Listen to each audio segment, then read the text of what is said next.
UP में mafia Atiq Ahmad और मुख्तार अंसारी के अपराध से बनाई गई इमारतों पर पहले बुलडोजर चला और फिर अवैध जमीनों को कुर्क भी किया गया। अब उन्हीं जमीनों पर सरकार फ्लैट बनाने की तैयारी में है और जिसे गरीबों को सस्ते दामों में दिया जाएगा।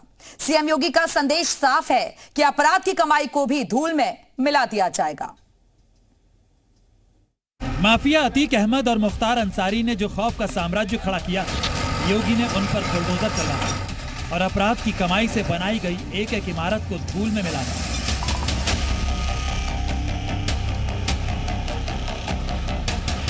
योगी सरकार के इस एक्शन का मकसद साफ है कि अपराधियों में सीधा संदेश जाए कि जो भी अपराध की अवैध मीनार खड़ी करेगा उसे गिरा दिया जाए। बुलडोजर एक्शन के साथ ही सीएम योगी ने माफिया की अवैध जमीन को भी कुर्क किया। प्रयागराज में 2 साल पहले लूकरगंज इलाके में माफिया अतीक के कब्जे से छुड़ाई गई प्रॉपर्टी पर प्रधानमंत्री आवास योजना के तहत 76 फ्लैट बनाकर गरीबों को आवंटित किए थे। इसके बाद अब अतीक की कुर्क की गई दूसरी प्रॉपर्टी पर भी सरकारी फ्लैट बनाने की तैयारी है। खबर के मुताबिक माफिया अतीक अहमद की एयरपोर्ट इलाके से 12,000 वर्ग मीटर जमीन कुर्क की गई, जिसमें गरीबों के लिए पीएम आवास योजना के तहत फ्लैट बनाए जाएंगे। वहां करीब 2000 फ्लैट के साथ महिला संरक्षण गृह भी बनाया जाएगा। इन फ्लैट्स को बेघर महिलाओं और बच्चियों के लिए आवंटित किया जाएगा। इन फ्लैट्स को प्रयागराज विकास प्राधिकरण बनाने की तैयारी कर रही है, जिसे गरीबों को बेहद सस्ते दामों में दिया जाएगा। सिर्फ अतीक ही नहीं, उधर गाजीपुर में भी माफिया मुख्तार अंसारी की जमीन पर सरकारी एक्शन हुआ। माफिया मुख्तार अंसारी की 12 करोड़ की बेनामी संपत्ति अब सरकारी संपत्ति बन गई है। आयकर विभाग ने पिछले साल इस संपत्ति को जब्त किया था। ऐसे कारोबारी गणेश मिश्रा और उनके पिता के नाम पर खरीदा गया है। आरोप है कि मुख्तार ने कई दूसरे नामों पर और भी संपत्ति खरीदी थी। माफिया मुख्तार अंसारी और उसके परिवार की मुश्किलें कम होने का नाम नहीं ले रही। मुख्तार अंसारी की गाजीपुर स्थित 12 करोड़ की संपत्ति अब सरकारी संपत्ति बन गई है।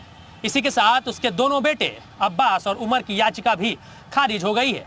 ऐसे में ये तो स्पष्ट है कि मुख्तार अंसारी भले अब इस दुनिया में नहीं है, लेकिन पाप करके जो धन अर्जित करके प्रॉपर्टी उसने बनाई थी, उसको किसी भी हाल में बख्शा नहीं जाएगा।